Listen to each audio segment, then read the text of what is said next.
Hey guys, in this video, I'll show you how to delete your Facebook account permanently. So let's get started. The first step you need to do is open your Facebook application. Alright, after that, tap the three lines in the top right corner.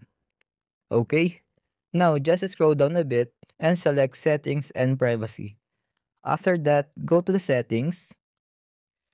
And next, you will see Meta Account Center. At the bottom, click See More. Now, go to Personal Details, then click Account Ownership and Control. Here you will see an option for deactivation and deletion. Just select it.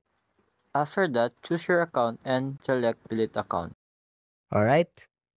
You can choose any reason, but if it's not required, just click Continue.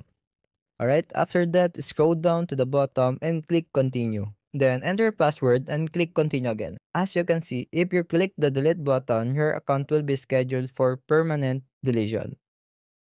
And that's it. Your account is successfully scheduled for deletion and your account will be automatically logged out.